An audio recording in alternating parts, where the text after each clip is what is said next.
tudo que a gente consegue medir é biometria. Existe biometria digital, biometria de osso, tem vários tipos de biometria, né? Mas o que cirurgia de catarata e biometria tem a ver? Por que a gente tem que medir o olho? Qual é a razão disso, né? Na verdade, a gente tem que medir porque quando a gente faz uma cirurgia de catarata, a gente está mexendo com os componentes refrativos do olho, né? Os principais componentes refrativos do olho, como vocês já devem saber, são a córnea e o cristalino, né? O cristalino ele corresponde a mais ou menos 1/3 do poder refracional. E aí na cirurgia de catarata, né, o que vai acontecer é que a gente vai ter que substituir o cristalino por uma lente. Então a gente tem que saber exatamente qual é o papel refracional daquele cristalino para a gente conseguir, né, dar uma visão útil para o paciente depois. Então, como é que começou essa história de biometria, né? Começou lá em 1949, dia 8 de fevereiro, né? Esse senhor aí, o Harold Ridley, ele fez o primeiro implante da lente intraocular, né? Tenho que agradecer a Bianca, porque ela que buscou essa história. O paciente ele tinha uma refração de menos 6 graus aí de miopia no pré-operatório. E o que aconteceu no pós-operatório, tá? Essa era a visão simulada de um paciente com 6 graus de miopia no pré-operatório, e foi isso que aconteceu. Na verdade, esse paciente ele saiu de um grau esférico de menos 6 para um grau esférico de menos 24 com menos 6 dioptrias de cilindro, né? É um resultado nada bom. E com isso, os estudos da biometria começaram a ebulir e foram evoluindo, tá? Porque, na verdade, o objetivo da catarata ele não é só remover a opacidade, né? A gente também tem que tentar manter a ametropia dos pacientes e corrigir as ametropias, né? A gente tem essa oportunidade. A cirurgia de catarata também é uma oportunidade de fazer uma cirurgia refrativa. Hoje em dia, a gente não pensa mais na catarata somente como uma patologia de obstrução das vias, dos meios ópticos, de uma obstrução de luz, tá? Mas, bom, voltando um pouquinho, o que a gente consegue medir no olho, né? Em termos de anatomia cirúrgica? Existem várias medidas que a gente consegue fazer.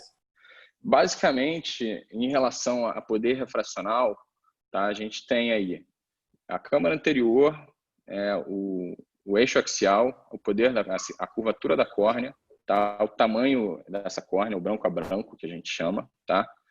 E tudo isso a gente pode dividir em 2 tipos de medida, né? A gente consegue calcular uma lente basicamente com 2 medidas, que é o diâmetro axial e a ceratometria, mas para a gente ter precisão da refração do sistema óptico, a gente tem que ter outras medidas mais avançadas, tá? Eu vou falar um pouquinho mais disso adiante. O objetivo dessas medidas, no final das contas, das medidas avançadas, é a gente definir aonde que essa lente vai se encontrar dentro do olho. Qual é a posição efetiva dessa lente? Esse é um conceito muito importante dessa aula. Eu acho que para vocês R1, R2, até os R3, vocês têm que sair entendendo que a posição da lente dentro do olho vai definir o resultado final da sua cirurgia. E todas as fórmulas, o que elas tentam prever, é exatamente isso. O ELP, Effective Lens Position, que é a posição efetiva da lente, tá? Por que isso é tão importante? Em primeiro lugar, né, o cristalino ele tem uma espessura e a lente tem outra. Então, a gente não consegue colocar uma lente exatamente no mesmo lugar do cristalino, tá? E a gente também não sabe exatamente como essa lente vai se comportar dentro do olho, como é que ela vai se acomodar no saco, tá? Então, a relação entre a câmara anterior e a retina, ela vai mudar a posição dessa lente de uma forma que pode alterar essa posição efetiva da lente. Tá? Então, tem um videozinho aqui da Eskers, um vídeo que acho que ganhou até prêmio, tá? Mostrando mais ou menos o que acontece quando a lente se mexe dentro do olho. Você tem uma lente calculada para uma certa posição para a emetropia, tá? E aí você tem um ACT mostrando que se essa lente está naquela posição correta, tá? Você tem uma refração aí praticamente com um grau equivalente esférico igual a 0. E aí, numa segunda situação, é uma condição rara, que é o bloqueio capsular, essa lente ela anterioriza e a gente vê que a refração do paciente muda e a visão também muda. Então, você tem aí um problema de ametropia residual por conta dessa mudança de posição da lente, tá? No final das contas, se você errar o cálculo aonde essa lente deve estar, você vai estar provocando uma ametropia. E aí, a gente tinha pra gente na residência, nos meus anos, que a maior preocupação era acertar o AL. Mas hoje a gente já sabe que a profundidade de câmara anterior tem um papel muito importante em precisar a posição final da lente. E ela é correspondente a mais ou menos quase mais de 1/3 da origem dos erros biométricos. Então, é uma medida muito importante. E agora, com o biômetro óptico, vocês aí nos servidores vão conseguir medir isso. Tá? Então, só para revisar esse conceito, um conceito antigo que a gente tinha, que não, a medida básica que a gente tem que ter é o diâmetro axial, tá? E o poder da córnea. Isso é o que vai definir a refração do olho. Na verdade, não. Tá? O básico é que a profundidade de câmara anterior ela tem um papel muito importante nessa definição do poder refrativo do sistema óptico. Tá? Lembrando que o olho é um sistema óptico de duas lentes. Tá? E aí as outras medidas realmente são medidas mais avançadas para a gente tentar aumentar a acurácia dessa posição final da lente. Então, como é que a gente mede? Como é que a gente toma essas medidas do olho? Tá? A gente tem basicamente 2 tipos de medida. Um é por ultrassom e o outro é por métodos ópticos. Né? Basicamente, os métodos ópticos, a gente vai falar de interferometria, tomografia de coerência óptica e aberrometria. Tá? Bom, falando um pouquinho sobre o ultrassom na oftalmologia ele foi usado a primeira vez em 1950 por esses 2 caras aí, o Munt e o Hughes. Era um aparelho enorme, né? Ele ocupava quase uma sala inteira. Hoje em dia a gente tem aparelho de mão, você pode levar para o centro cirúrgico no bolso, se você quiser. Tá? Então é uma evolução bem grande. Eu não vou me alongar muito nessa parte conceitual. Tá? Princípios físicos do ultrassom. O ultrassom é uma onda, ela vai atravessar as estruturas do olho, vai provocar reflexos, e você tem um transdutor que emite essas ondas e um captador, né, que recebe essas ondas e vai gerar gráficos com picos, tá? Que seriam as impedâncias. Tá? O conceito básico é que o ultrassom que a gente usa no olho é de baixa frequência, tá? Para ele conseguir ter penetração e chegar na retina, diferente do UBM, que tem alta frequência, você só vê a câmara anterior e o cristalino. Tá? Quanto maior a frequência, mais refinada é a avaliação e menos profundidade você tem. Tá? É só lembrar que o ultrassom ele se comporta mais ou menos igual com raio de luz, né? O comportamento você tem refração e você tem reflexão na formação desses ecos, tá? Eu acho que esses são os princípios básicos que a gente tem que revisar. Então, na verdade, o que a ecografia no modo A e a biometria vai fazer, eles vão medir quanto tempo leva para uma onda chegar na retina, tá? E de acordo com isso, a gente consegue calcular a distância medida, o tamanho do olho, tá? Bom, antes de começar qualquer exame, a gente tem que fazer alguns ajustes, né? Para a biometria, eu acho que o grande problema da ecobiometria é que a gente tem que introduzir muitos dados manualmente. E em consultórios de alto volume, como são os da residência, a gente está propenso ao erro humano. Você vai ter que ajustar. Primeiro, o olho a ser examinado. Se você trocar o olho, você já errou. Estado do cristalino. Esse paciente tem cristalino? É um olho fásico? É uma catarata densa? É afásico? Está com uma lente dentro que está mal posicionada e você vai ter que trocar? Qual vai ser a técnica que você vai usar? Imersão ou contato? Você vai ter que fazer um ajuste, porque para cada tipo de técnica você vai ter meios refrativos diferentes, tá? Pedrão, se você quiser intervir aí, fazer comentários, fica à vontade também, tá?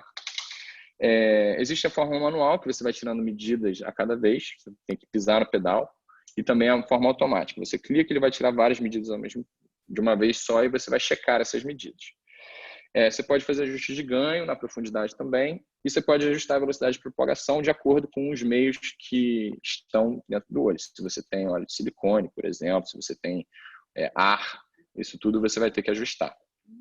Tá? Em relação ao preparo, idealmente fazer com o paciente deitado, tem um ponto de fixação, você pode fazer o paciente usar o dedo, como tem nessa foto aí. Tá? A sonda sempre perpendicular ao olho, tá? Como a gente tem aqui. E a diferença entre as técnicas de contato e imersão é que a técnica de contato, a sonda ela entra em contato direto com a córnea, e na imersão ela tem uma certa distância, tá, do olho. Tá? Você tem essa distância, para funcionar essa lente, você tem que preencher uma cuba com líquido, por isso você tem que fazer um ajuste. Tá? O índice de refração do soro, por exemplo, não é o mesmo da córnea, então por isso você tem que mudar no aparelho. Tá? Basicamente, essas são as posições que a gente vê. Tá? E na imersão, a gente vê aí uma distância de 5 a 10 milímetros da córnea, que também é outra razão para a gente ajustar. Tá? E você tem diversas formas de você fazer uma biometria de imersão. Você tem diversos tipos de sondas de imersão, né? Na verdade, de cubas de imersão, de conchas de imersão. E como funciona? A sua sonda ela vai atravessar a cuba e ela vai bater num stop, né? Um stopzinho. Então, ela trava para não encostar no olho, ela fica fixa ali. Então, você não encosta na córnea. Tá? As diferenças entre contato e imersão, basicamente, são... A imersão ela sempre vai ser melhor do que a biometria de contato. A de contato ela é mais versátil, você pode fazer um paciente sentado, o paciente não consegue ficar em decúbito, então você consegue fazer com o paciente com a cabeça inclinada, ela é mais fácil de fazer e é mais confortável. A de imersão, você vai precisar da concha, ela tem um certo custo, isso é um problema para ela, tem uma curva de aprendizado até você encaixar certinho, tá? Só que ela é bem mais confiável e você não tem um dos problemas mais recorrentes da biometria por contato, que é a compressão corneana. Então, na biometria ultrassônica, o padrão ouro é a biometria por imersão. Tá? Então, as causas mais comuns de erro da ecobiometria são a compressão da córnea. Tá?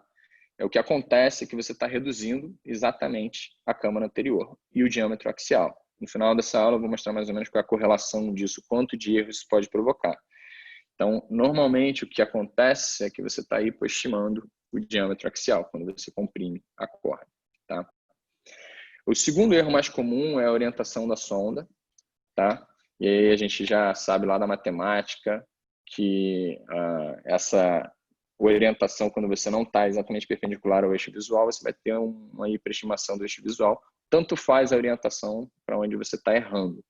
Tá? O ideal é que esse raio entre coaxial ali, perfeito, com a mácula. Se você errar, você vai ter uma hiperestimação. Tá? E eu acho que a causa mais comum de erro da ecobiometria é o ajuste inadequado. É alguém que usou a máquina, deixou uma configuração, não resetou, fez imersão, não trocou para contato e a rotina do lugar é contato. Foi fazer uma ecobiometria de um paciente que tem que fazer uma troca de lente, está com uma lente PMMA, deixou lá a velocidade para o PMMA, que é 2.600. Não trocou para a velocidade da córnea, que é 1.640. Então, assim, esses são os erros mais frequentes e os que provocam os piores resultados, porque você tem alterações drásticas do cálculo da lente quando isso acontece. Então, é um exame que requer atenção, a ecobiometria.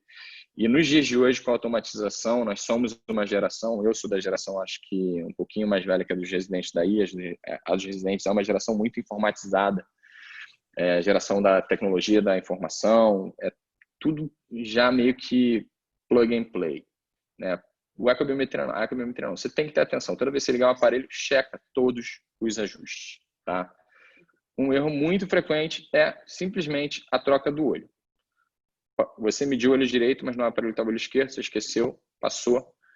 Aí você chegou para o seu colega lá no centro cirúrgico, ele olha, vai colocar a lente, depois vai ver o resultado. A metropia residual, você vai checar. Peraí, mas tem dois olhos esquerdos.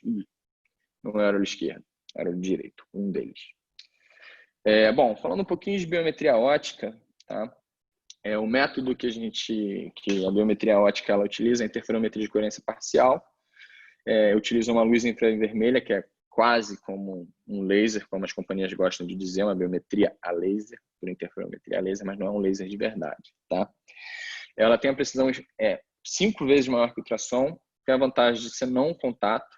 Você consegue treinar alguns operadores que não necessitam ser médicos para fazer o exame, é super rápido. E eu acho que a grande vantagem onde a biometria óptica se sobressai a ecobiometria é esse quarto item, a integração com outras tecnologias. Você consegue medir outras coisas. Tá? E as limitações principais da biometria óptica são as opacidades de meio e limitações anatômicas e cognitivas, porque funciona igual uma lâmpada de fenda. A pessoa tem que colocar a cabeça na queixeira, a testa ali onde segura. E se você tiver alguma anomalia anatômica, por alguma razão, alguma deformação, o paciente não se encaixar, aí o exame às vezes não é possível de se realizar. É bem raro disso acontecer. Bom, a interferometria de coerência parcial nada mais é do que uma luz infravermelha que ela é refletida pela córnea e pelo epitélio pigmentar da retina, tá? E normalmente os aparelhos eles fornecem a intensidade do sinal, esse SNR, tá? Então, esse SNR é algo para vocês terem bastante atenção quando vocês forem olhar o resultado dos exames da biometria óptica. Se esse sinal estiver abaixo de 1,6, significa que o sinal não está muito bom, que talvez seja uma boa ideia você checar isso aí com a ecobiometria, tá? Bom, sobre a interface tecnológica, deixa eu ver só. O que a gente consegue medir com biômetros ópticos? A gente consegue medir diversas coisas além da ceratometria e o diâmetro axial. A gente consegue medir todas aquelas medidas avançadas que eu mencionei. Alguns aparelhos conseguem fazer até um pouco mais que isso, tá? E como vocês podem ver aí, é bem rápido. Demora 10 segundos para você medir. Quanto tempo um residente demora para fazer um iScan, uma ecobiometria aí? Uns 5 minutos? Olha a diferença de tempo que vocês vão gastar. É óbvio que existem outros poréns, você vai ter que cadastrar o paciente, colocar o nomezinho dele lá, o código, tudo certinho para você não ter problemas, mas pelo menos erro de olho você não vai ter, tá? Você também consegue ajustar as velocidades no biômetro óptico, tá? Alguns permitem isso, outros nem tanto. Por exemplo, o Galilei tem um problema com óleo de silicone que a gente ainda não tem esse ajuste nesse aparelho, tá? Acho que quase nenhum tem, talvez o IOL tenha.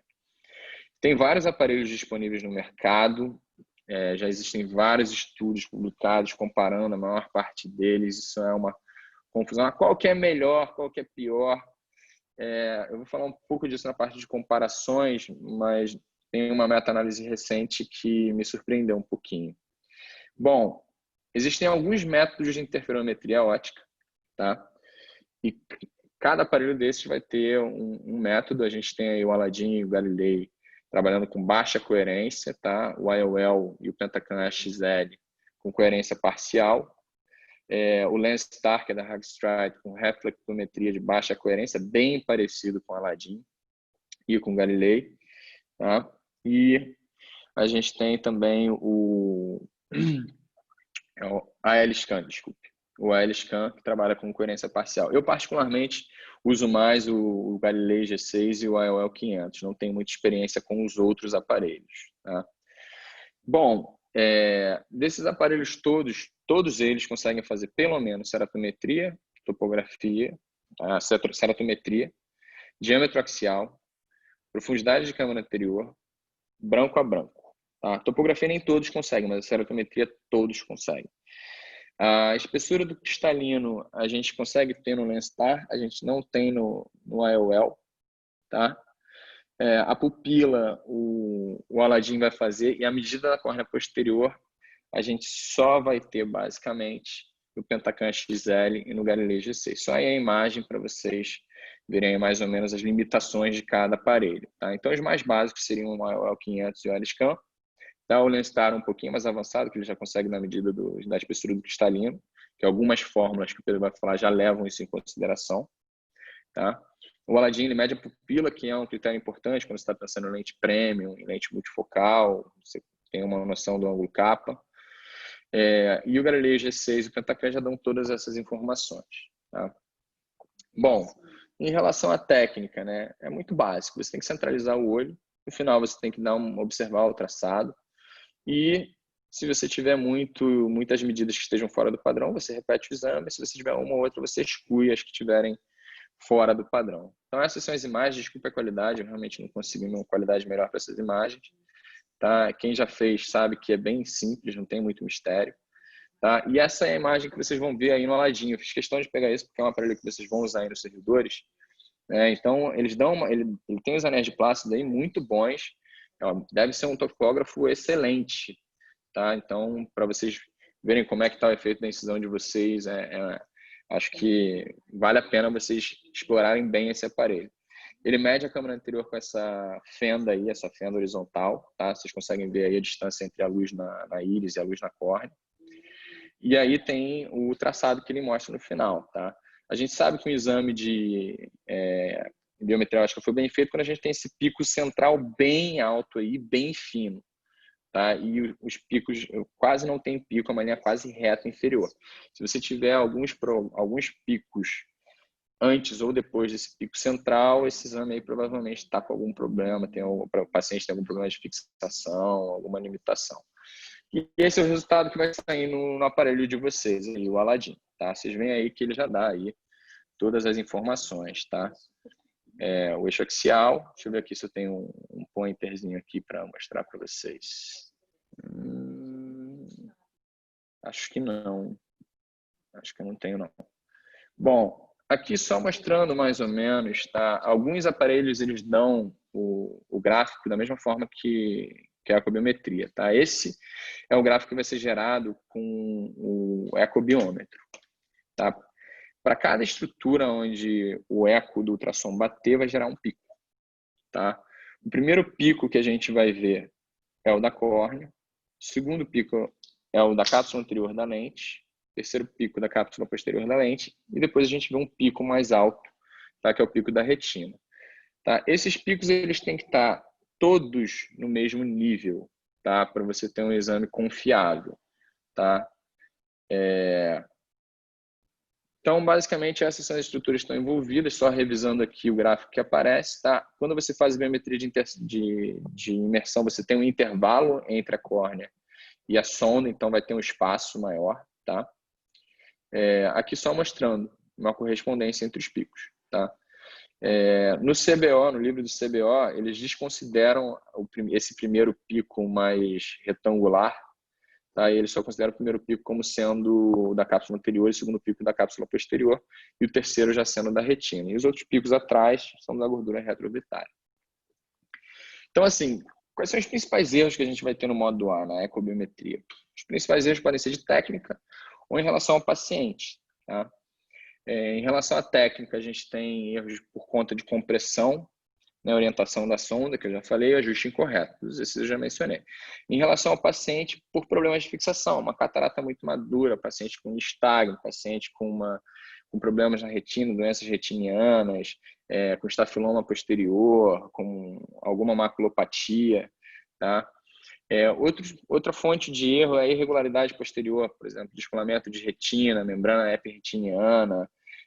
Isso podem ser fontes de erros aí que a gente não consegue diagnosticar sem um OCT, sem uma avaliação mais aprofundada do fundo de olho. Um outro erro menos lembrado é o excesso de fluido. Tá? Você pinga muito anestésico, o paciente passou uma pomada ali, e aí tem ali uma interface entre a sonda e a córnea que vai gerar um erro também. Tá? Então, como que a gente vai perceber esse erro? Porque ali na hora, às vezes a gente percebe que está comprimindo ou não, mas às vezes, para quem está começando, não é tão fácil assim. Tá?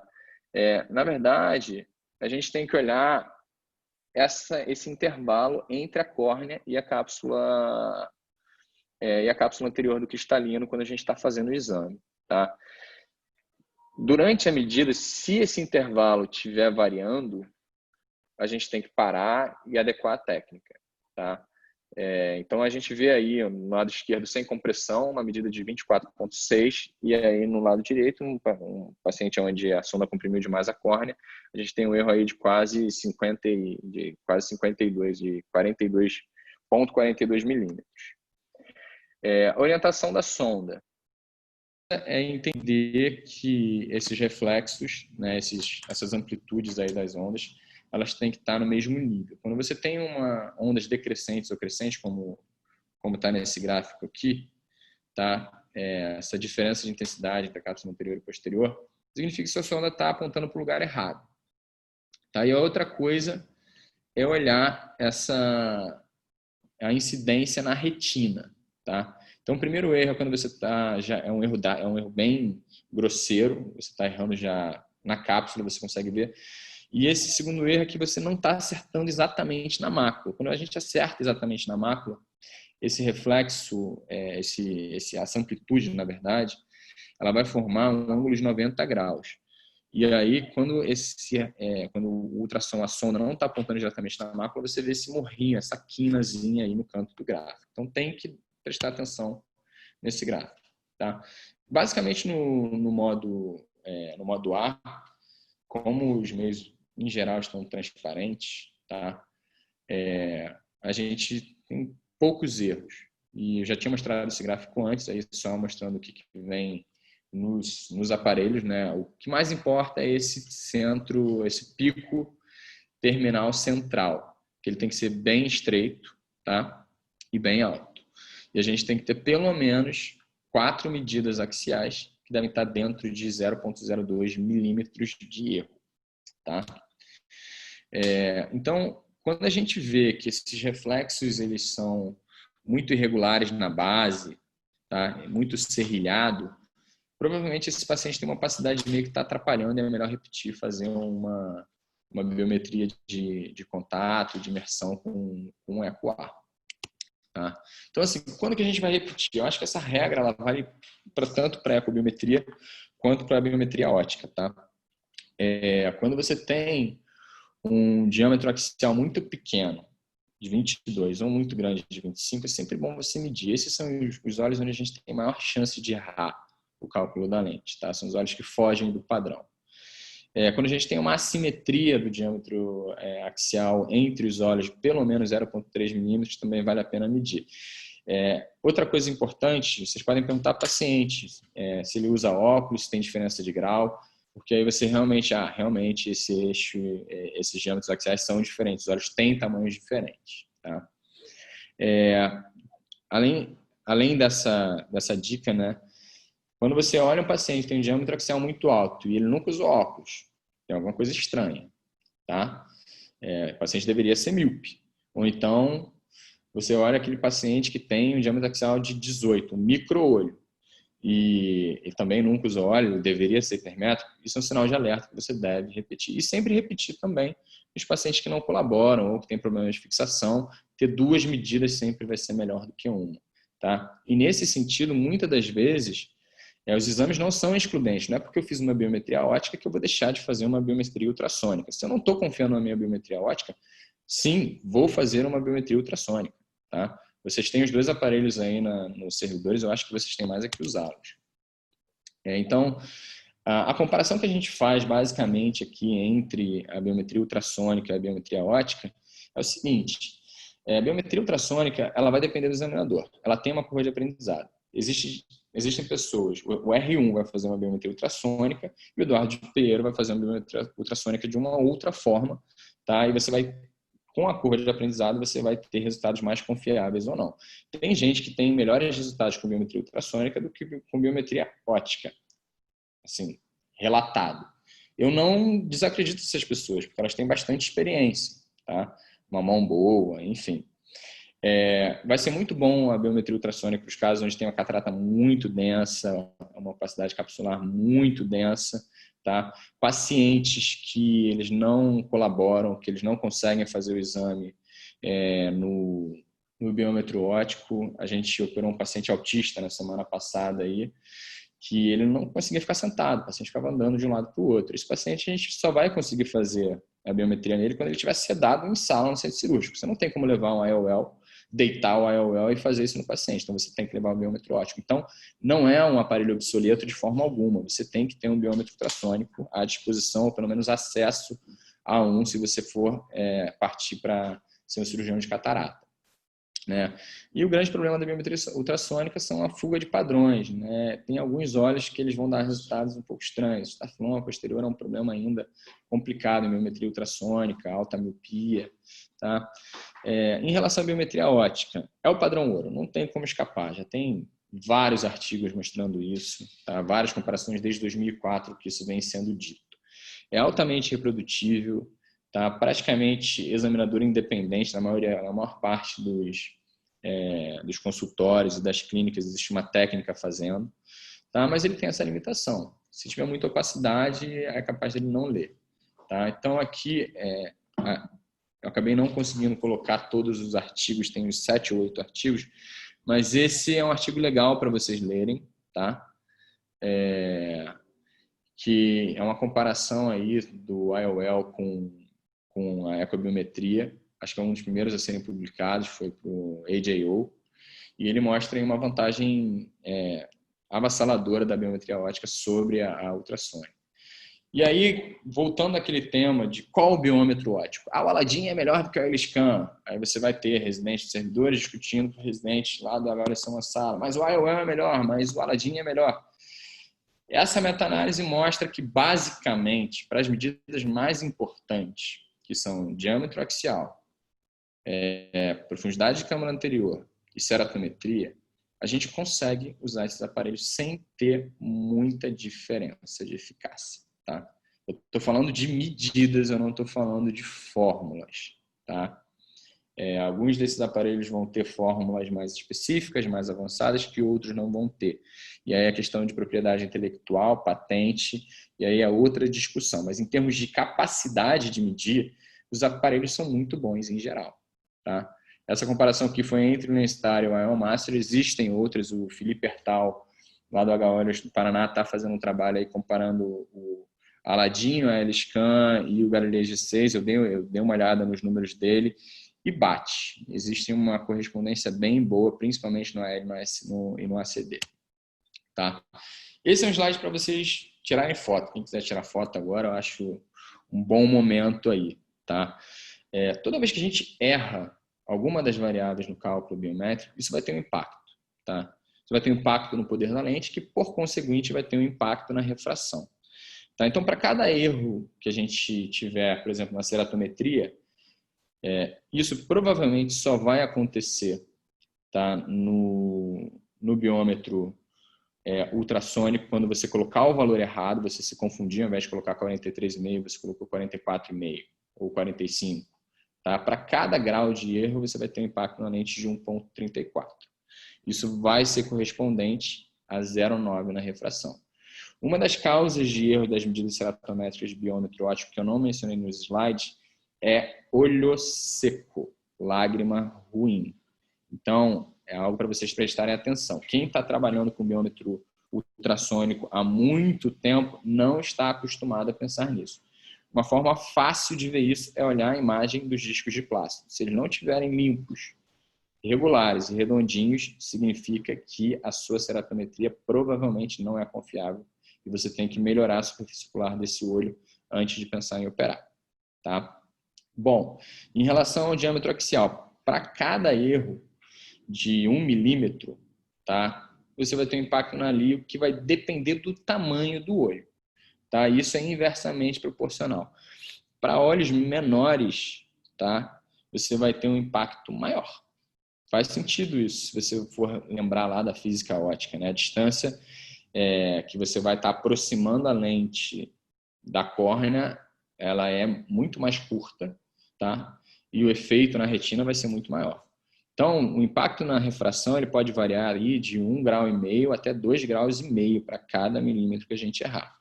E as medidas e o erro nas medidas da menstruação da câmara anterior, tá? Na lente o impacto vai ser de 1,5 e no final na refração, para cada milímetro que a gente errar na câmara anterior, a gente vai ter um impacto de 1 dioptria na refração.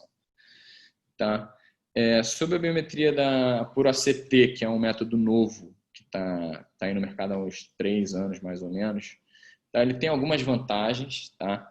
É uma ceratometria um pouco mais inteligente, ela consegue fazer alguns pontos mais periféricos, tem mais medidas, né? Alguns aparelhos eles dispõem dessa tecnologia, são eles o IOL 700, o A2000 e o Argus. Tá? A parte interessante deles, eu acho, que você consegue verificar a fixação. Acho que isso é o grande tchan deles.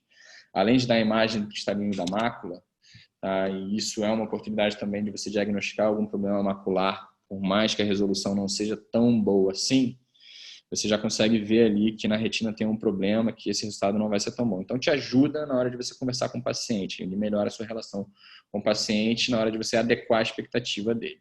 Tá?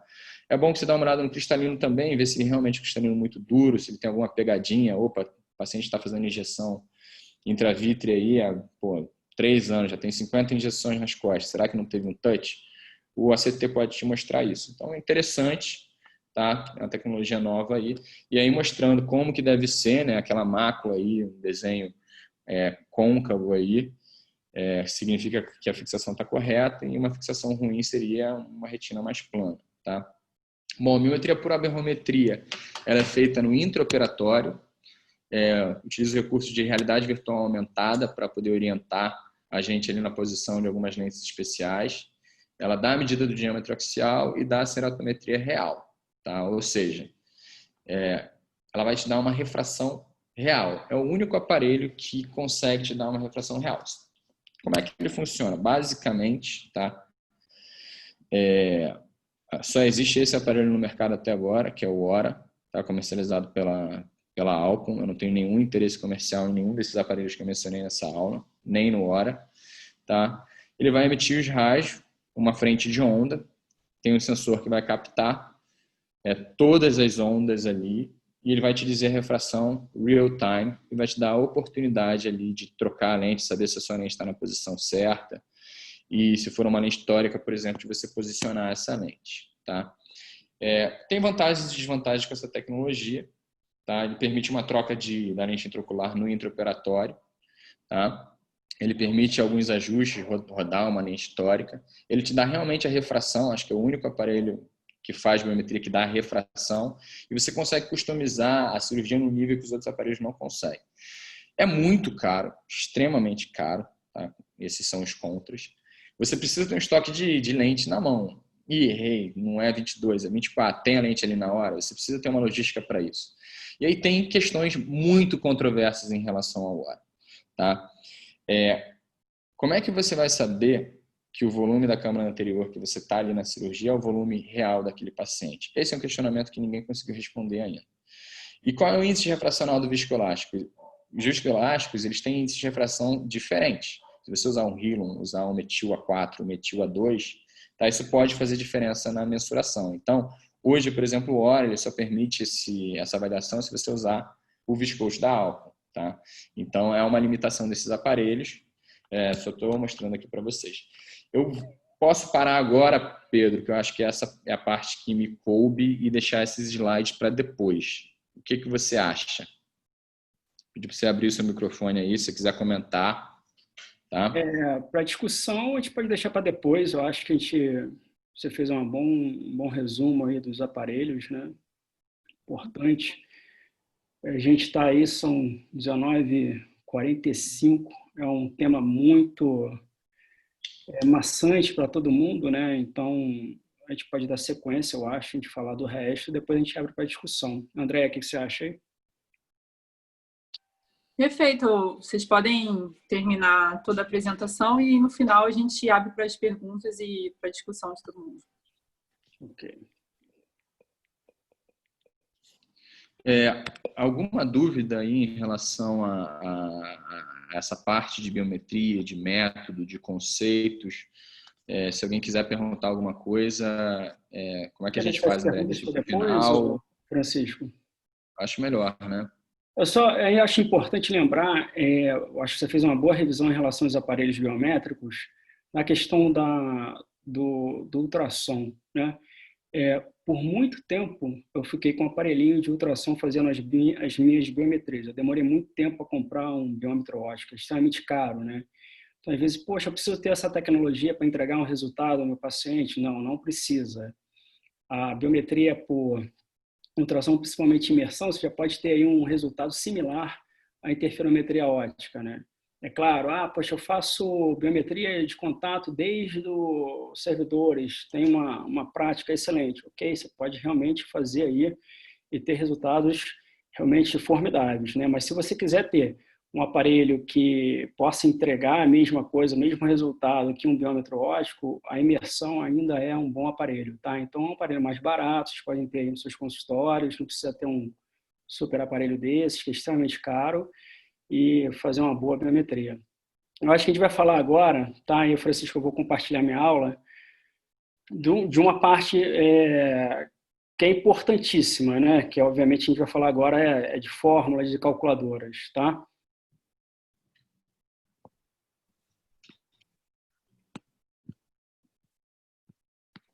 Ok.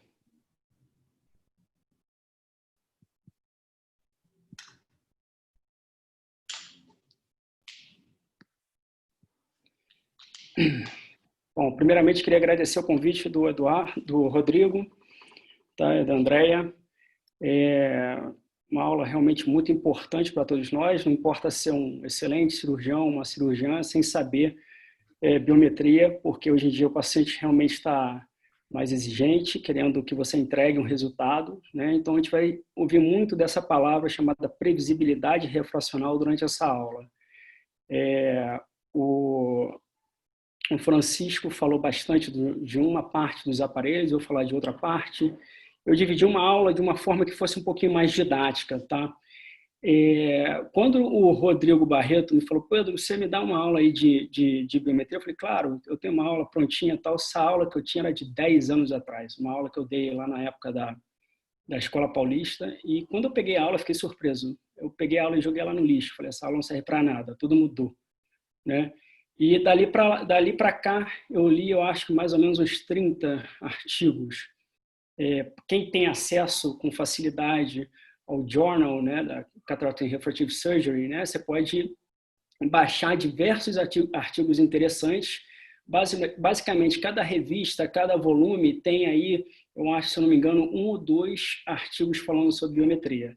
Então, no primeiro slide, eu botei dessa forma, né? Então, a gente vai falar sobre biometria no pré-operatório, intraoperatório e pós-operatório, tá? Algumas coisas eu vou passar rapidamente que o Francisco já falou. Então, o paciente entrando na sua sala, no seu consultório, né?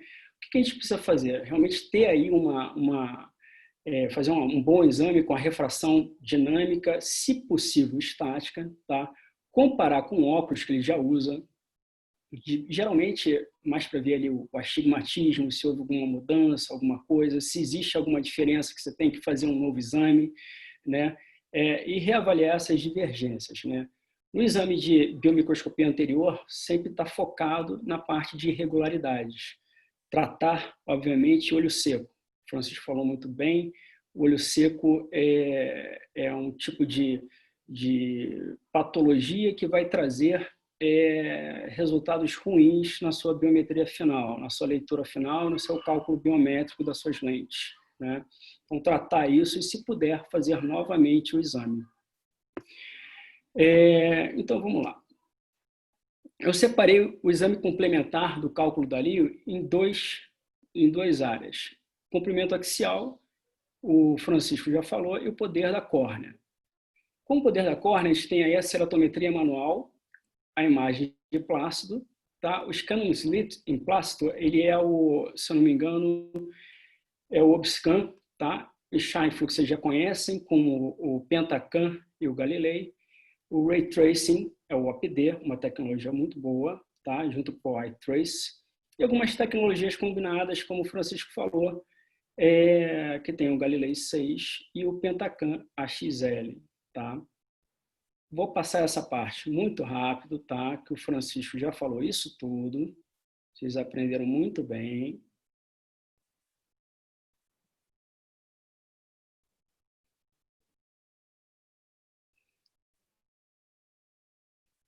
Para quem gostaria de fazer uma revisão, esse é o momento, tá? Esses são os aparelhos que a gente tem com as tecnologias, o que cada um mede.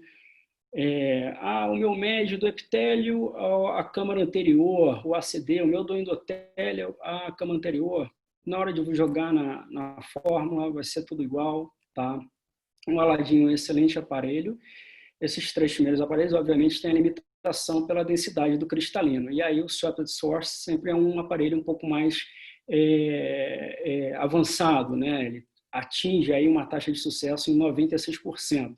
Você consegue pegar umas cataratas bem densas, tá? E fazer a leitura biométrica sem problema algum. Eu vou deixar aqui, deixa eu só minimizar aqui que eu não estou conseguindo ver aqui.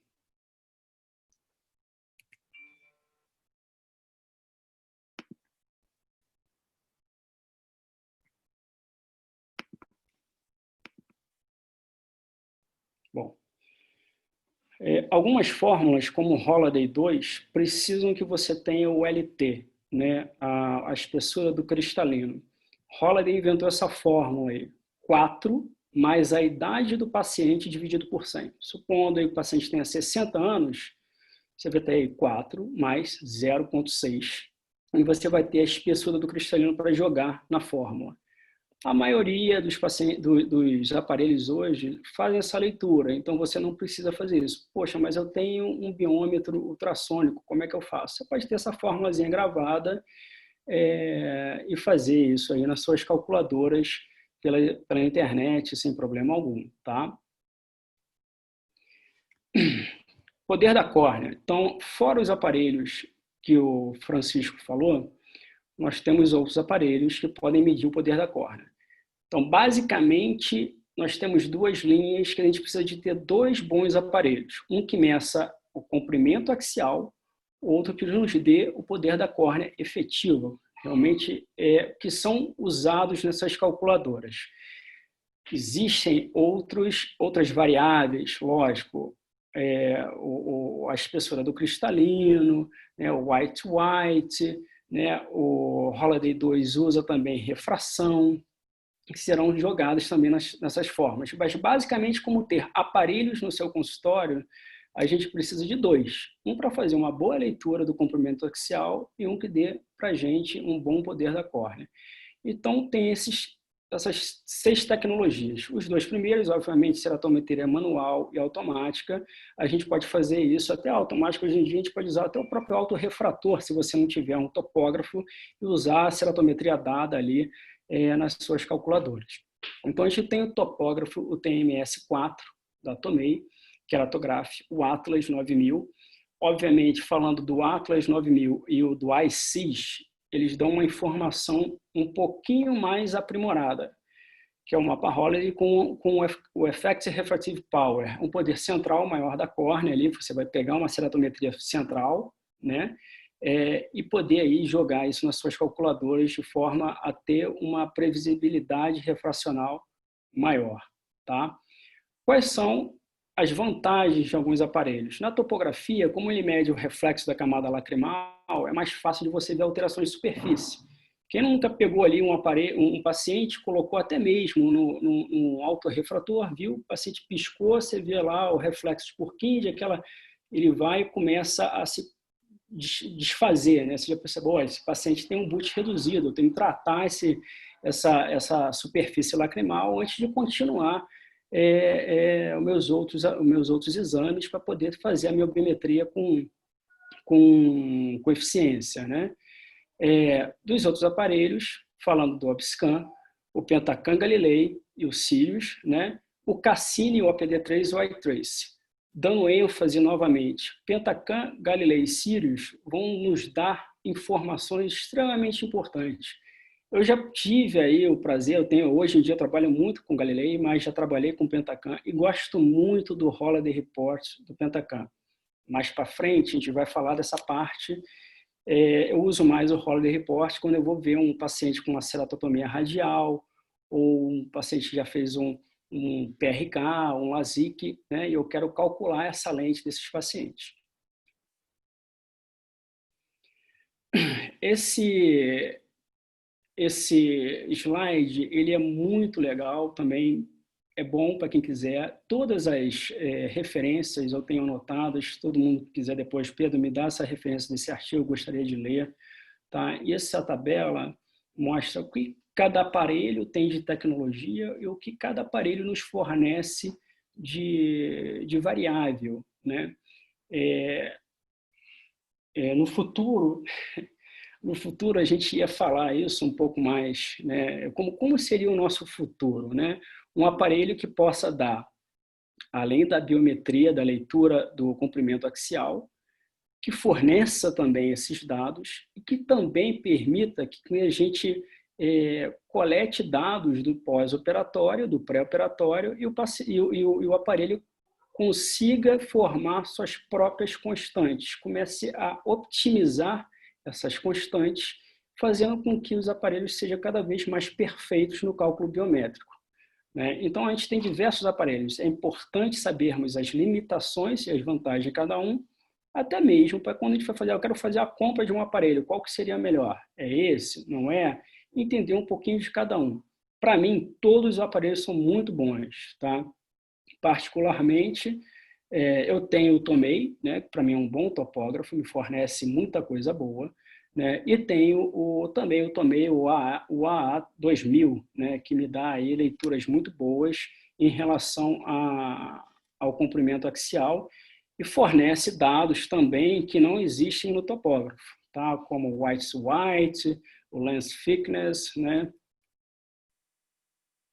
Bom, essa é a parte da aula que é um pouquinho mais maçante. Eu acho que a gente precisa agora ter um pouquinho mais de paciência. Já são quase 8 horas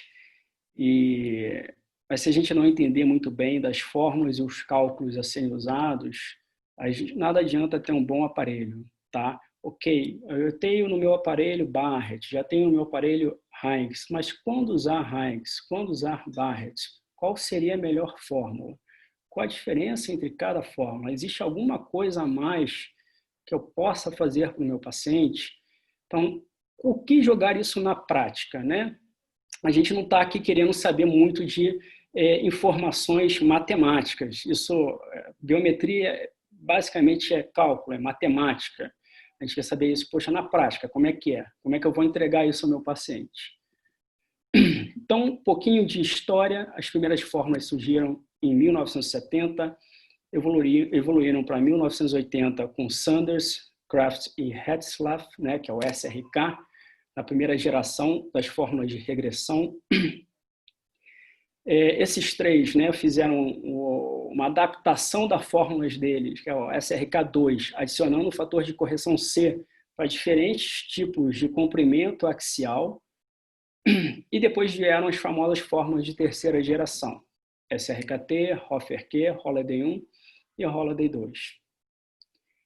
Isso aqui é um slide antigo que eu tinha, mas acho importante colocar para vocês terem ideia da fórmula de SRK e SRK2, tá?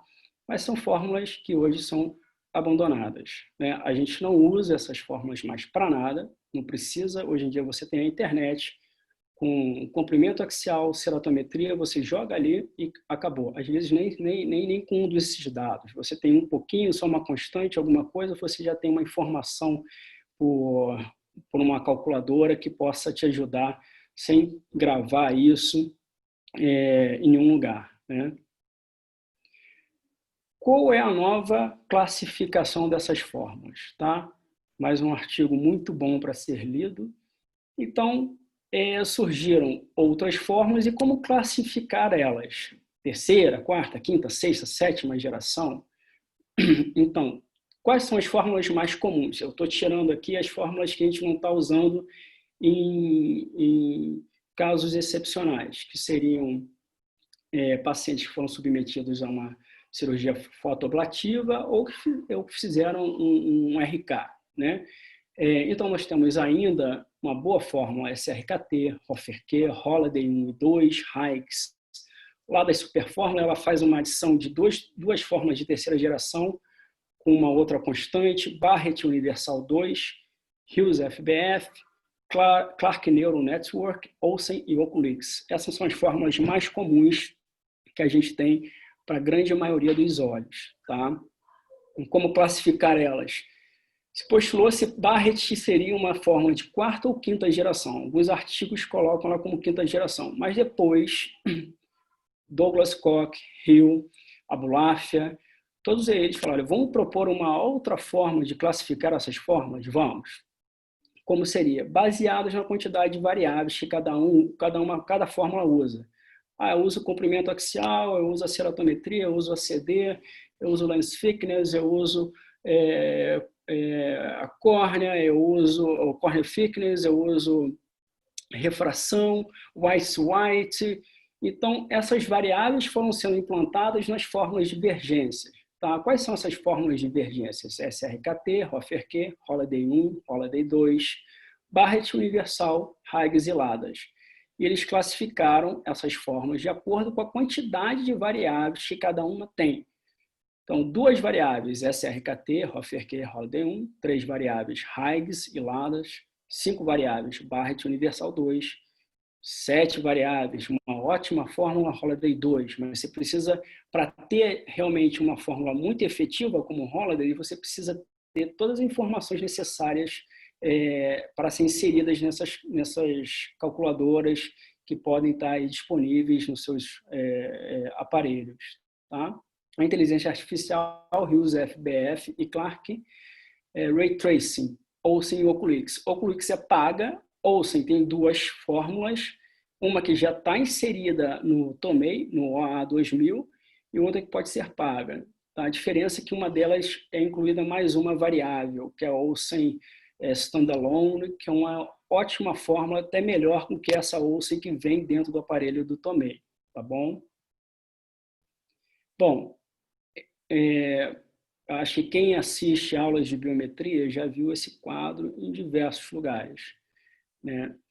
É importante deixar na sua sala de biometria, para quem vai fazer, não sei se cada um aqui executa a sua própria biometria, mas às vezes tem um técnico, ele precisa saber, poxa, quando é que eu vou colocar ali nessa leitura a Holiday 1, a Hofer-Q, alguns aparelhos que eu acho fantásticos, existe a possibilidade de você fazer uma multifórmulas, né?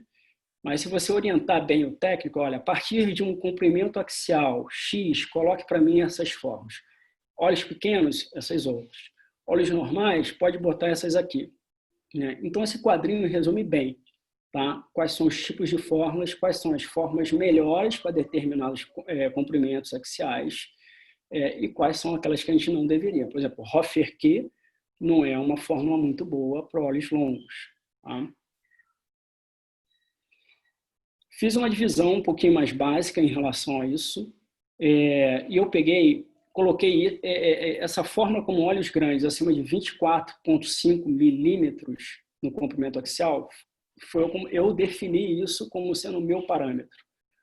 Li uns artigos definindo isso de outras formas, acima de 25, tá, como sendo olhos grandes.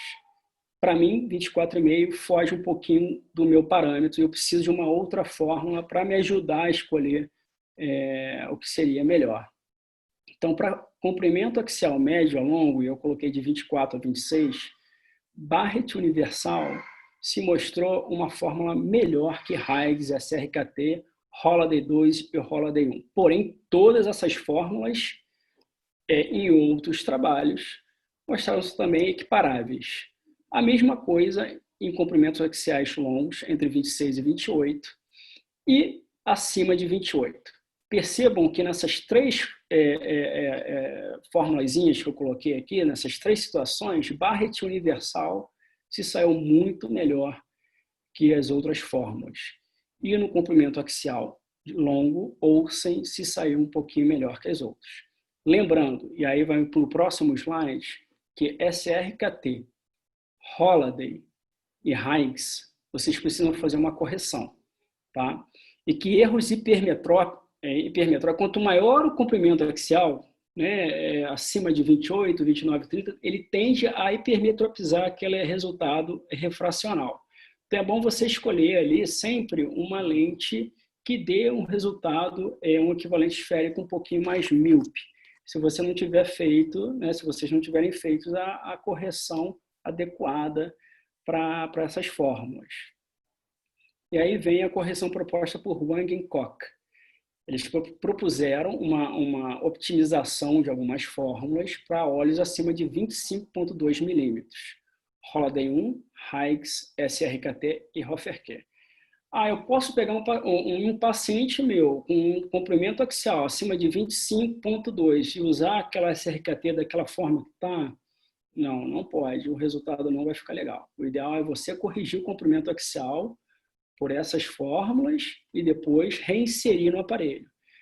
E aí, em 2018, no finalzinho de 2018, tá, o próprio Wang, ele falou, olha, a gente não está tendo resultados legais com essas fórmulas ainda, precisamos revê-las. Viram que Higgs e Hofer-Q não sofreram muitas alterações. O que eles fizeram? Basicamente, eles pegaram as constantes mais usadas pela maioria dos cirurgiões, pelo site do LIB, que é um grupo que estuda biometria óptica e vai adicionando sempre informações, e esse site está disponível na internet, todos nós podemos acessar, e está sempre tendo uma constante mais optimizada. Ela muda um pouquinho por dados coletados de diversos cirurgiões, diversos cientistas que trabalham o tempo todo, principalmente em biometria óptica, né? Nesse trabalho, eles propuseram que Holliday 1 e SRKT mereciam um reajuste.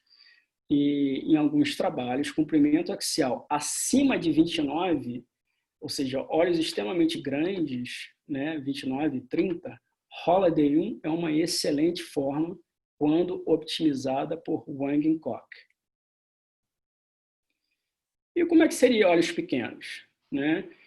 A gente falou um pouquinho dos olhos grandes, agora um pouquinho dos olhos pequenos, seriam abaixo de 22 milímetros. Eu sempre usei Hoffer-Key, sempre. Tá? Eu gosto de fazer um pouquinho da multifórmulas, mas eu sempre usei Hoffer-Key.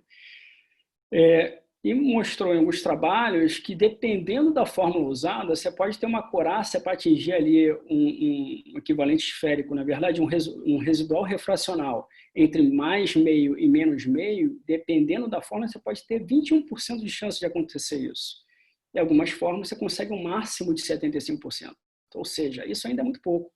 25% ainda sobram aí. Para a gente atingir 100%, vai ser ainda muito difícil. As fórmulas mais usadas, Hoffer-Key, Higgs, Barrett, Holliday 2 e Rios FBF. Eu sempre tive dúvida qual era a diferença quando eu poderia usar Hoffer-Key e quando Higgs seria melhor, porque muita gente usava Higgs, outros Hoffer-Key. Eu falei, poxa, mas qual é a diferença? E quando é um melhor que outra? E aí, num slidezinho, essa agora recente de 2019, depois eu procurei até o trabalho, eu tenho essa referência para quem quiser ler, tá?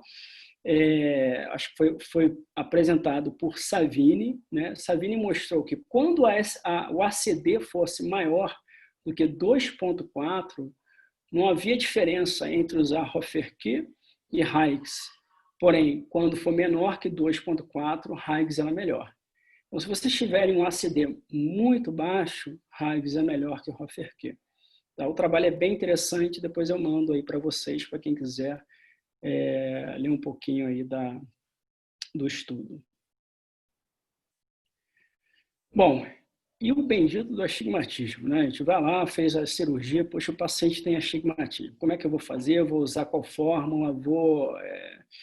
O astigmatismo posterior, ele faz diferença? Há pouco tempo atrás, se ignorava o astigmatismo posterior. Mas agora não. A gente começa a ver alguns trabalhos que ele pode ter uma influência de 0,2 até 0,8 dioptrias, tá?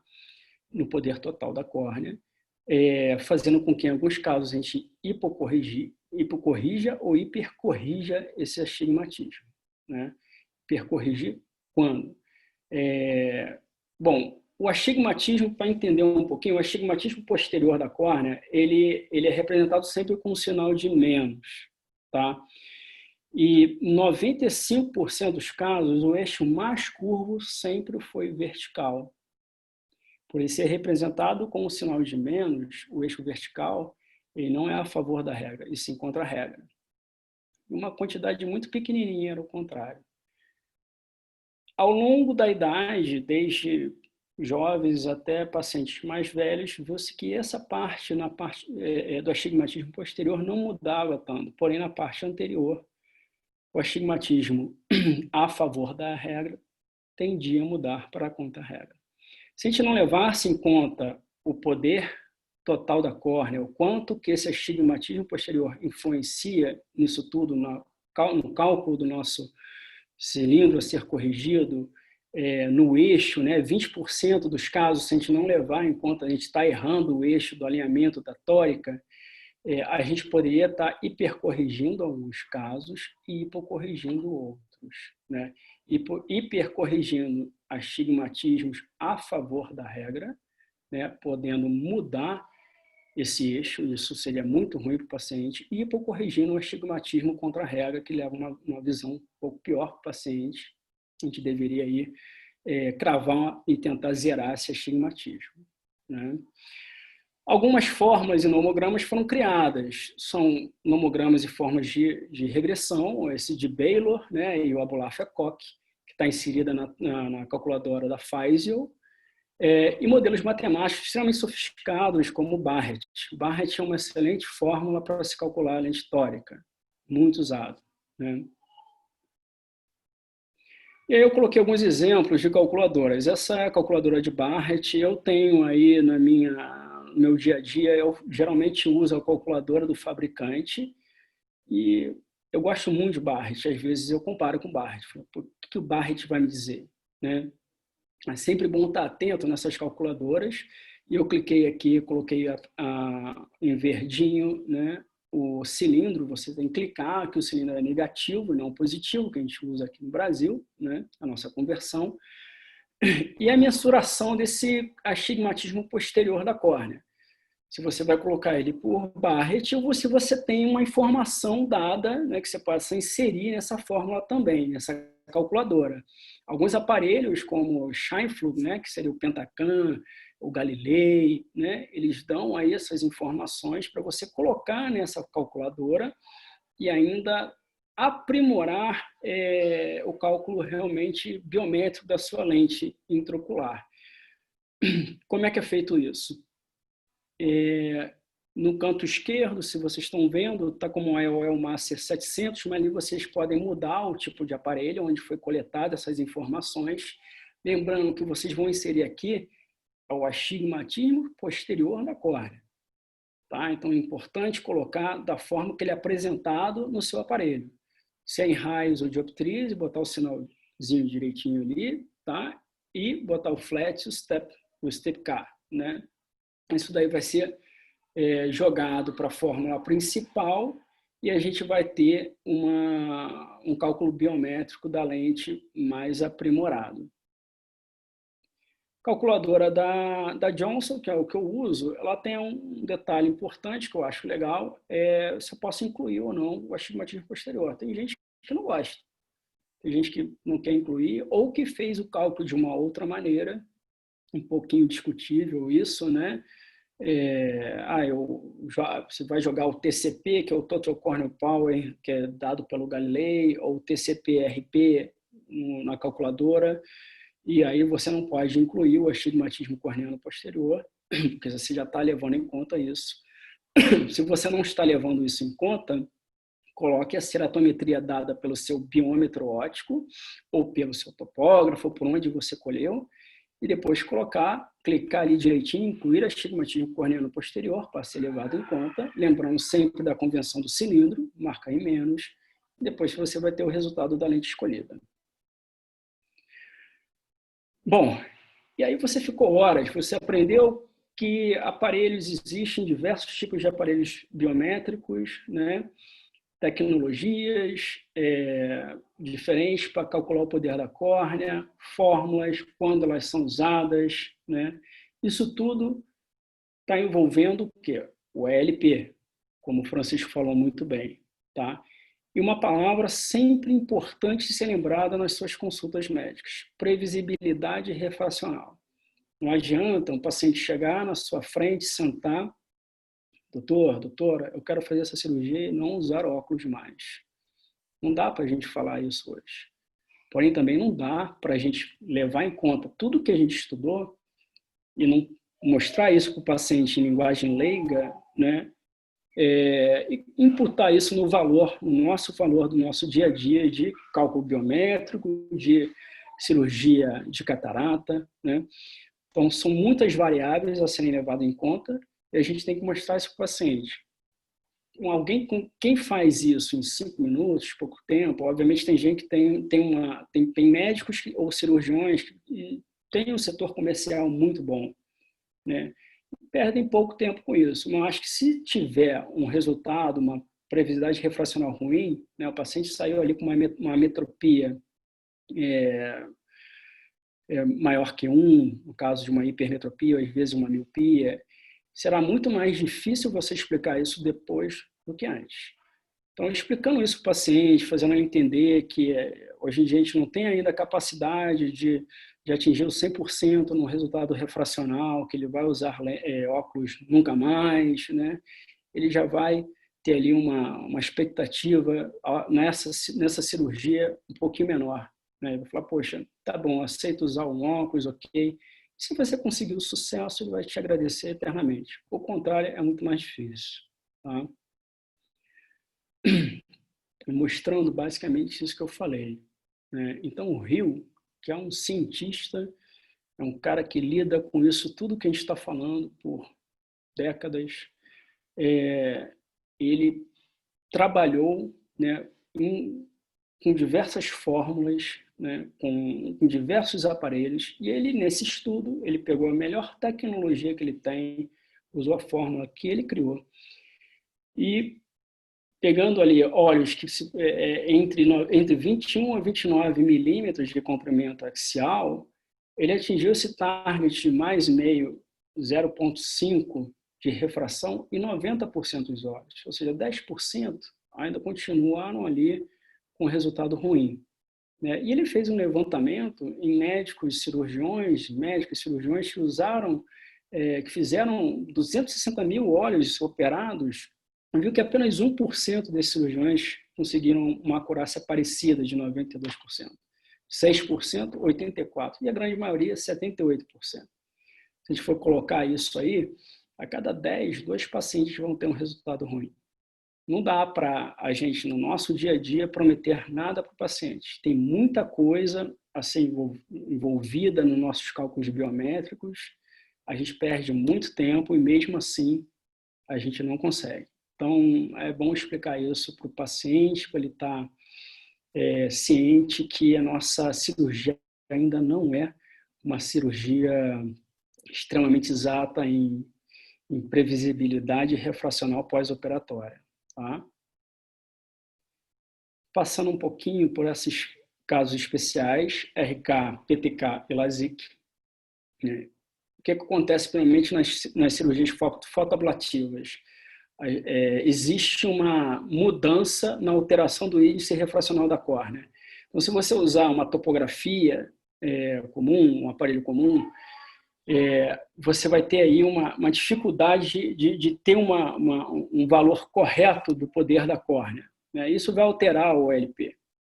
Algumas medidas foram criadas e descritas em literatura para você contornar isso. A ceratometria derivada, usar uma lente de contato rígida gás permeável. Às vezes o paciente já é usuário de lente de contato rígida gás permeável, você pode usar a curva base.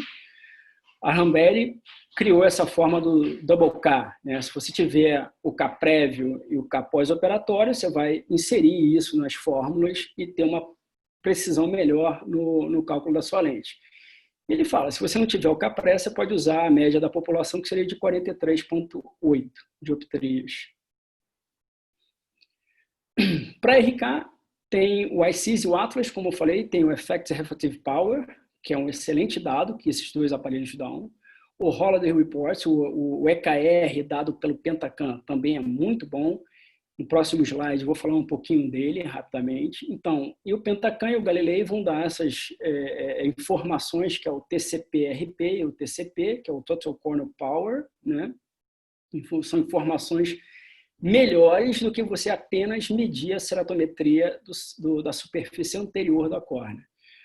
Algumas calculadoras específicas precisam ser usadas, então a ASCAS e o Dr. Hill compartilham a mesma calculadoras, e a Asian Pacific tem Barrett, que também é muito boa. Barrett 2K é uma excelente fórmula para RK, pós-LASIK, pós-PRK. Lembrando que uma fórmula que você não pode usar nesses casos de RK é Higgs-Ellis. Tem muita gente usando e erra muito, né? Que vai lá, ceratotomia radial, eu vou usar Higgs-Ellis. Não, é Higgs comum mesmo.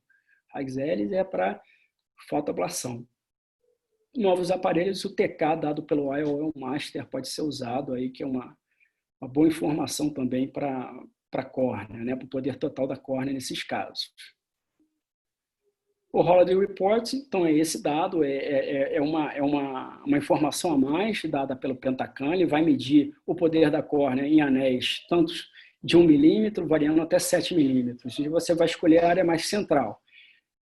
Para casos de RK, PRK ou LASIK, geralmente 3 milímetros, 2 milímetros ou 3 milímetros são situações melhores para você coletar os dados da córnea. Então, ao invés de você colocar o 4,5, aqui está marcado o 4,5, né? Provavelmente esse é um mapa de RK, porque também tem uma irregularidade muito grande ali na córnea. e o mapa de distribuição do RK está alargado. Quanto mais fino e menos alargado, você tem uma situação melhor de não prometer, mas dizer ao paciente que a chance de a gente conseguir um cálculo, uma refração sem um residual refracional, um pós-operatório sem um residual refracional, seria maior no caso de um pico, né, uma montanhazinha com um pico mais fininho do que uma base mais alargada. Quando está mais distribuído, fica mais difícil essa situação. Tá? Então, isso aqui a gente só tem no Pentacam, não tem nos outros aparelhos. As calculadoras disponíveis online, essa aí é uma calculadora que está disponível na ASCAS, você pode acessar também pelo Dr. Hill, vai inserir a maior quantidade de lacunas aqui, de informações, para poder ter, ele vai te dar ali entre 2 ou 3 fórmulas, e você vai pegar uma média e colocar a lente que mais for conveniente para esses casos. Barra de trucar, também uma boa forma, um pouco mais simples, você vai inserir também os dados, e ele vai te dar ali as lentes a serem utilizadas. Para LASIK e PRK não muda muita coisa, só que aí entra Higgs-L e chamas, também uma fórmula que apresentou nesses trabalhos um resultado muito bom. Eu acho que, se eu não me engano, o Tomei tem, não sei quais outros aparelhos também dispõem chamas. Tá? Oculix, eu não sei como é que... o Renato, ele usava muito o Oculix, eu não sei se ele está presente nessa reunião, né? E eu não sei se ele pode falar um pouquinho de Oculix, o Oculix também tem alguma fórmula para pós-refrativa. Essa aqui seria a fórmula utilizada, né? A calculadora. E aparelhos e marcadores, né? Eu botei desde o marcador mais básico, mais antigo, ali na esquerda, passando pelo Tomark no meio central, que é o que eu uso, o Robomark à direita. A gente tem o Varium, né? Isso tudo para ser usado no intraoperatório. O Francisco já falou do aberrômetro. São aparelhos que podem ajudar no nosso alinhamento da tórica ou também no cálculo biométrico, que é o caso do HORA, né? Tanto o Callisto como o Varium, eles podem ser usados aí para o alinhamento dessa lente, e a gente poder ter uma previsibilidade muito maior do que a gente consegue com a marcação manual. Tá? Alguns trabalhos mostraram que, com marcação manual e o uso do Varium, se mostraram muito equiparáveis. Obviamente, cirurgiões mais treinados já fazem a marcação. Eu gosto muito do Tomark, que ele já marca para mim direto no eixo da lente e na minha incisão. Não preciso marcar 180 ou 90, depois fazer isso com um transferidor intraoperatório, fazer uma nova marcação para fazer a cirurgia. Eu já marco isso no pré, no paciente sentadinho. Uma tabela que também está disponível online no Dr. Hill, essa para a gente ter uma ideia de qual lente a ser implantada no sulco, caso tenhamos alguma intercorrência, né? É bom ter uma ideia, você não vai decorar isso tudo, obviamente, mas acima de 28 dioptrias, você vai descontar 1,5. Essa é uma regrinha, está ali apresentada, né? E você vai descontar 1,5 dioptrias da lente que você vai implantar. Ou seja, tem uma lente de 30, vou botar uma lente de 28,5. Abaixo de 28, tá? Até, se eu não me engano, 9,5. Na verdade, até 17, você vai descontar 1 grau. De 17 até 9,5, meio grau, e abaixo de 9 você não vai mudar nada. A lente estiver de 9 graus, você vai botar também esses 9 graus no sulco. Tá? Também disponível no Dr. Hill. Pós-operatório. O que a gente pode usar no pós-operatório que possa alimentar um pouquinho mais o nosso cálculo biométrico das informações? Alguns aparelhos, o APD, ele faz essas leituras pré, intra e pós da parte refracional. A gente consegue colocar dados no pós e alimentar um banco de dados. Então, pela internet você pode ter acesso a algumas fórmulas e alimentar uma constante, principalmente Higgs, né? O grupo LIB, como eu já falei, ele está sempre atualizado com constantes optimizadas, você pode ter acessos online também, e está familiarizado com o astigmatismo induzido. Então, na questão da lente tórica, né, a gente tem que sempre inserir o astigmatismo induzido ali. Ah, mas eu faço 2.4, eu faço 2.75, eu faço 2.2, qual é o astigmatismo induzido que eu vou colocar? Né? Eu nunca usei o astigmatismo CIA, essa calculadora, realmente eu não tenho paciência para fazer isso. Aí eu vou vendo as aulas, os dados informados por esses grandes mestres, Hill, Savini, Heinz, Barrett, e eu uso hoje 0.12 na minha incisão de 2.4. Tem colegas meus, cirurgiões, que não usam nada quando fazem cirurgias com 2.2 e 2.4. Obviamente, cirurgias com uma incisão triplanar, né, bem feita, né, assim a gente ter aí um astigmatismo induzido uma maior quantidade, né. Aí está a calculadora de CIA, você vai formar aí vai alimentar sempre, é um banco de dados, você vai fazer um cadastro online, esse cadastro vai ter lá sempre seu nome, seu acesso, e você vai botando todos os pacientes que você for operando e alimentando esse banco de dados. Ele vai criando um astigmatismo induzido para você colocar nas calculadoras. A regra do segundo olho versus primeiro olho. Quem é aqui que nunca fez, né? A gente operou o primeiro olho. E o primeiro olho deu lá 1 grau de hipermetropia. A gente pode acertar, né, com o segundo olho, corrigir um pouquinho mais para poder tentar acertar a hipermetropia ou, se for o caso, uma miopia no outro olho, caso seja a vontade do cirurgião com o paciente, né? Então, como é que seria isso? A refração pós-operatória preditiva seria o quê? É aquele, quando você pega uma lente de mais 25, mais 24, sei lá, tem lá na sua fórmula e entre parênteses vai estar o equivalente esférico, menos 0.10, menos 0.3. Isso é o que você está, é uma previsão sua para o pós-operatório ficar daquele jeito, aquele equivalente esférico, tá? O que seria o erro preditivo refracional? É o que você teve de pós-operatória, sua refração pós-operatória, menos aquilo que você previu antes, esse vai ser o nosso PE. Próximo slide, eu vou explicar isso um pouquinho melhor. Então, guarda um pouquinho essas informações. Fórmulas de você corrigir isso. Pegar o primeiro olho operado, né? A gente tem o primeiro olho operado e aí fazer, obviamente, após 4 semanas. Esses trabalhos eles falam após 4 semanas ou 30 dias de pós-operatório para ter uma estabilidade refracional ou até da lente ali, né? E recalcular o ACD. Com aquele ACD recalculado, você vai jogar novamente na biometria do segundo olho e fazer um novo cálculo. Escolher aquela lente para a hipermetropia, para a gente não ter aquele erro refracional tido no primeiro olho. A segunda fórmula é com essa que eu estou falando, guardando esses conceitos de refração pós-operatória preditiva e erro preditivo refracional, saber que a gente tem 2 fatores de correção. 30% para BART, que é 0.3, ou 50% para Hofferke, Holliday e SRKT. Essas são as 3 fórmulas, as 4 formas que a gente pode usar isso, tá? E como é que a gente vai aplicar isso? Então, novamente, eu coloquei um exemplo aqui. Os olhos, eles precisam ser olhos olhos simétricos, a gente não pode ter uma anisometropia muito grande, senão não dá para usar isso. Basicamente, uma diferença de 0,9 milímetros entre um olho e o outro não dá para usar isso no comprimento axial, né?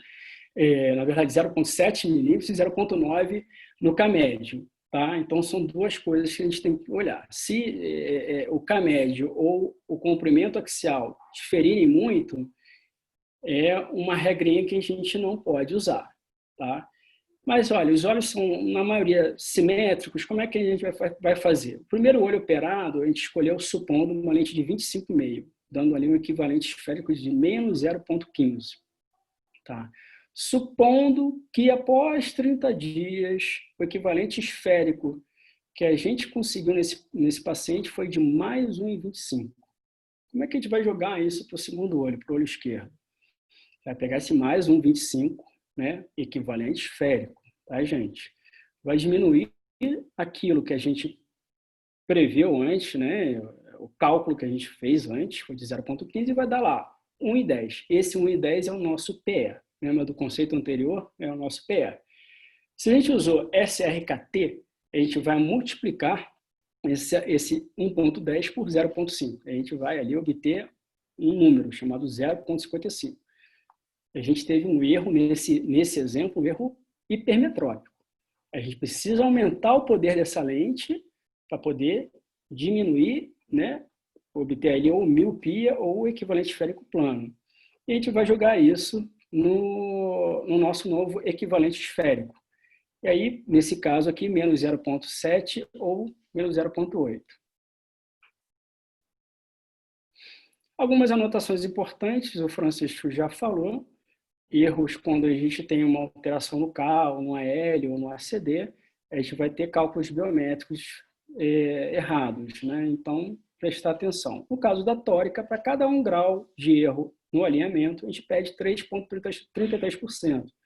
Ou seja, 30 graus de alinhamento errado, perdeu, já era essa lente que a gente colocou no olho do paciente. O paciente pagou uma nota e a gente não conseguiu ter resultado nenhum.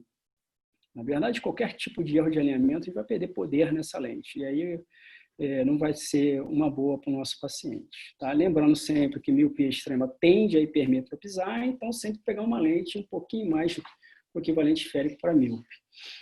Esse cálculo da Lio reserva para o sulco, isso aí foi de uma aula que eu me lembro do Wagner Zacarias, ele sugeriu que na constante utilizada para a lente reserva, você vai descontar um grau, né? 1,0, na verdade, 1 grau não, um fator de 1,0. Ou seja, se a constante é 118,4, descontar 1, vai para 117,4. Pigback secundário, uma regrinha básica, qual vai ser ali o que eu vou implantar no sulco. Se eu tive um erro refracional hipermetrópico, eu vou multiplicar por 1,5. Se o erro refracional foi de 1, você vai multiplicar por 1,5 e vai botar uma lente 1,5 no sulco. Se for negativo, menos 1, você vai multiplicar por 1 e vai botar uma lente de menos 1 no sulco. Gente, desculpa aí a demora, realmente uma aula extremamente grande. A gente tem aí mais um pouco de tempo, né, Andréia, para conversar. Como vai ser o futuro? Como eu falei, aparelhos que eu vou integrar tudo isso que a gente falou. E a gente vai inserir o pré e o pós, né? E vai ter sempre uma constante mais optimizada, né? E aí resultados refracionais pós-operatórios mais previsíveis, né? Obrigado, gente. Excelente, Pedrão. Pô, prazer enorme participar aí junto com você.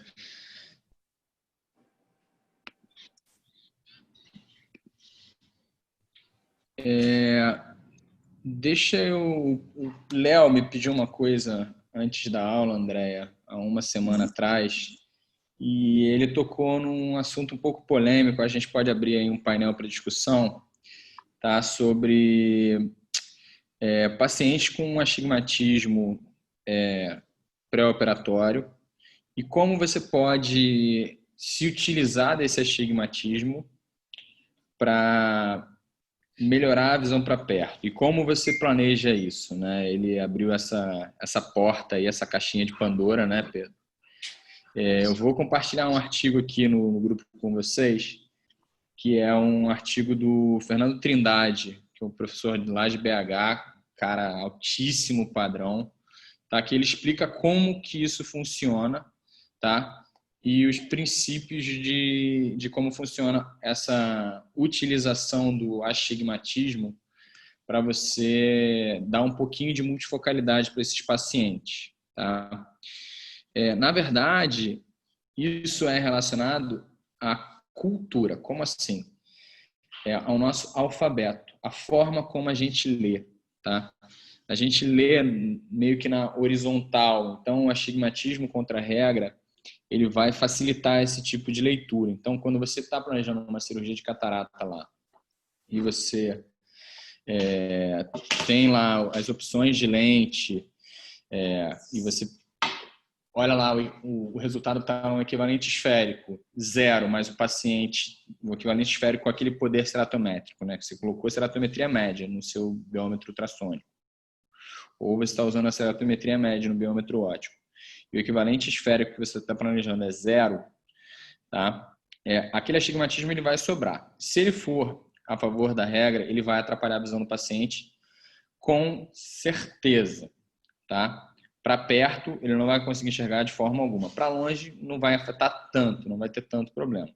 Tá? Se esse astigmatismo for contra a regra, ele vai ajudar um pouco a leitura às custas de qualidade visual. Tá?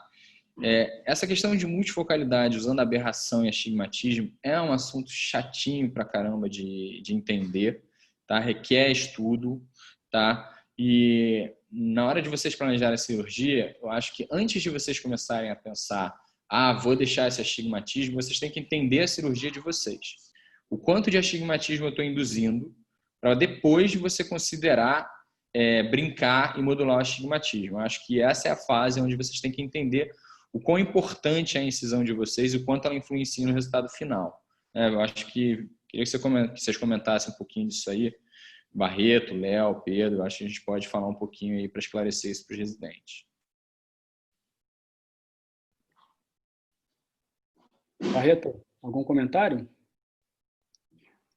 O Barreto foi sequestrado aí. Pô. Não, tô aqui, sim. É que eu tô meio gripado aí, acho que tô com uma covidzinha aí na vida aí. De leve. É o seguinte, o astigmatismo, ele é uma coisa assim, que ele é bom a 90, né? A gente, às vezes, o paciente que tem até 0,75, 1 grau, geralmente esse paciente eu deixo com esse astigmatismo, para ele dar uma leitura confortável para o paciente. Acima disso, a gente tem uma distorção, às vezes, um pouco visual, que o paciente pode, às vezes, se queixar. Então, acima de 1,25, 1,5, a gente tende a corrigir com lente tórica. Se esse paciente quer uma visão longe de perto, aí é tórica com multifocalidade. E é só isso, cara. Assim, geralmente, o que eu acho importante de biometria é você testar várias fórmulas. Acho o mais importante. Pegar aparelhos que têm multifórmulas ou pegar insights e você, ainda mais naquele caso que você tem dificuldade de achar o valor exato. Se você pega o biômetro que tem multifórmulas e todas as fórmulas que você colocou na multifórmulas estão dando a mesma lente, é uma possibilidade enorme de você acertar essa lente. É bem difícil de errar. Então, assim, e outra coisa, biometria é repetição. Então, você vai fazendo repetição. Eu costumo usar meus pacientes que fazem cirurgia com lentes premium, eu nunca faço uma biometria só. Eu faço em dias diferentes, eu faço a avaliação do filme lacrimal e eu repito essa biometria mais de uma vez, para a gente avaliar se esse paciente, se é reprodutível essa biometria. Se ela for reprodutível, aí eu passo para a cirurgia. Se na segunda biometria deu divergência de valores de lente, eu faço uma nova biometria outro dia. E às vezes tem paciente que eu faço 5, 6 vezes, trato o filme lacrimal 1 mês, 2 meses, para daí sim fazer um resultado melhor da cirurgia. Eu costumo dizer que o resultado bom da cirurgia de catarata, ele começa com a biometria. A biometria que vai te dar o sucesso daquela cirurgia para o paciente. Porque ele sair dali com 20/20 de visão no dia seguinte, confortável, sem aberração, tudo tranquilo com o olho dele, ele vai ficar muito feliz. Então, assim, o seu sucesso começa na biometria.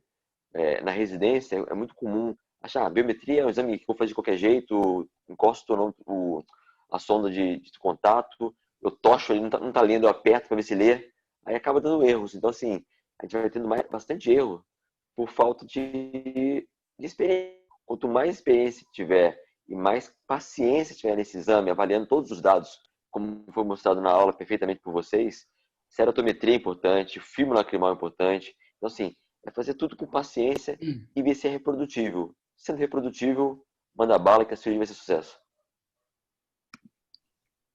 Barreto, essa questão do estigmatismo, né? O contra-regra, ele vai dar uma profundidade de foco. Então, se você quiser deixar alguma coisa, você pode deixar que vai ajudar na leitura, né? Obviamente, para os maiores, vão prejudicar a qualidade da imagem. Isso. Para longe, né? Então, se o paciente já tem um astigmatismo contra-regra pequeno, deixar ali, se você não vai implantar, obviamente, uma multifocal, né? No caso de multifocal, eu não deixo, não. Eu tendo a deixar, no caso das multifocais, eu tendo a deixar um pouquinho do astigmatismo a favor, porque a tendência é ter essa mudança, né? Então, meu ponto de corte, ele não é tão alto assim, né? Então, eu deixo ali 0,75, meio grau, às vezes eu deixo mesmo, não boto uma tórica, não. Posso até jogar na calculadora, eu uso muito a calculadora porque a gente se surpreende. Coloca aí na calculadora os dados, e a gente já vai achar, poxa, não vai ver tórico, vem lá uma lente tórica para ser implantada. A mesma coisa acontece, poxa, eu vou botar uma lente tórica que você joga na calculadora e, poxa, não, vou optar por uma lente não tórica. Eu estou vendo aqui uma pergunta da Isabela, tá, sobre ectasias, né? Tem um artigo muito legal sobre implante de lente intraocular em paciente com ceratocone. Obviamente, a gente está falando daquelas lentes pinhole, tá? As lentes pinholes, elas são lentes muito boas para esses casos. Mas no caso o que erra ali, né? Se vocês perceberem, toda calculadora você tem que colocar ali qual é o índice refracional do seu topógrafo, 1.3375. O que acontece que a gente não tem um cálculo biométrico bom em alguns casos? Existe uma alteração desse índice refracional. Um deles são os casos de ectasia, outros deles, no caso, pós-cirurgia fotoablativas, por isso que a gente não consegue. Então, o Ragsell muda isso, Barrett altera toda, faz uma conta matemática diferente, então essas calculadoras nos dão informações melhores. Então, no caso da ceratometria, né, por um topógrafo comum, a gente vai ter informações não tão precisas para serem usadas nessas calculadoras, em ectasias, em fotoablação, né? Já o EKR, ele nos dá uma forma de você ter o poder central da córnea. É muito bom? Não, mas digamos, essa expressão menos pior, né, entre aspas, em relação às outras ceratometrias obtidas por topógrafos comuns, tá? O TCP eu acho muito bom, o Total Corneal Power e o TCP-RP. São informações dadas, porque eles levam em consideração o astigmatismo posterior da córnea, né, para serem usados nesses casos. Mais alguma pergunta aí? Gente, fiquem à vontade aí, a gente está se sentindo em casa aqui, né? O Barreto tem aí a gente tem uma história aí nos servidores, pô, a gente já teve no lugar de vocês, o Barreto também já teve que aturar a gente fazendo besteira, então a gente está num lugar aqui comum. Quem quiser abrir o microfone aí, falar, quem quiser conversar, a gente está aqui. A gente sempre conversa muito, né, Francisco, sobre isso. O Barreto também, em relação... A gente sempre conversa muito, né, Barreto, nos centros cirúrgicos, sobre... Certo. É um assunto que sempre me interessou muito, né? Eu vou fazer uma confissão aqui. Eu não gosto de biometria, tá? E eu vou explicar o porquê. Porque quando a gente tem, para mim, essa é uma opinião pessoal, a gente tem muitas opções hoje em dia, a gente tem uma variedade de fórmulas gigantesca, e quando a gente tem muitas opções, não é que nenhuma seja boa, mas a gente não tem um padrão ouro, então é difícil você se localizar, estabelecer uma rotina, um padrão numa situação como essa, né? E no final das contas, é o que você falou, o Rio RBF, a Rio RBF está usando a tecnologia ultra avançada de inteligência artificial e os caras batem 91%. Quando a gente fala em cirurgia refrativa hoje, os caras estão visando aí uma visão de 20/16 com uma acurácia aí de novas, não publicadas, né? Com uma acurácia de 96%, 98%. Então, assim, para mim, a gente ainda está um pouco atrás no assunto biometria, por isso que me incomoda um pouco falar sobre biometria, falar sobre fórmula. Não me sinto muito à vontade, e é por isso que eu não sinto tanto prazer em falar dessa aula, né? Porque você vai ver que tem gente que tem um resultado com algumas metodologias e tem outras pessoas que não dá certo. Acaba sendo um pouco pessoal, no sentido, naquele mínimozinho, sabe? 80% dos meus pacientes ficam com 20/20, aí tem 20% que não fica, tem outro cara que faz, não, 90%. É uma seara um pouco confusa para mim. E o que eu acho o problema da biometria hoje é exatamente o que a gente conversou no domingo. A customização da cirurgia é muito individual e as propostas das fórmulas são generalizar tudo, né? Então, acho que o caminho realmente vai ser essa história de você pegar os dados, você ter os seus dados, a sua própria amostra e analisar o seu resultado e baseado naquilo você conseguir fazer o resultado. É o que a gente faz hoje em dia no consultório de uma forma intuitiva, mas a gente tem que ter um método que seja capaz de dar essa predição individual de cada cirurgião. Essa é a minha opinião sobre biometria, assim, Estou colocando aqui, eu estou vendo uma pergunta aqui em relação ao uso de SRKT para olhos pequenos de 18, mesmo a face. Obviamente não existe ali, não tem um outro dado, mas eu não sei se a gente tem, né, ceratometria, sei lá, outras informações do olho, outras medidas biométricas, existem calculadoras online que a gente pode usar, né? Então, eu só tenho SRKT. Não, você pode ter ali Barrett. Barrett é muito bom para várias situações. Mas eu não consigo usar a Hoff aqui, mas Barrett é muito boa. A gente até conversou, né, Francisco? Eu perguntei, o que você usa? Você falou, só uso Barrett. Né? Eu gosto de fazer a multifórmulas, eu comparo fórmulas uma com a outra e tento direcionar um pouco no cálculo biométrico da minha lente, baseado em uma ou duas fórmulas diferentes. Eu não vou só por um cara só. Barrett é muito bom.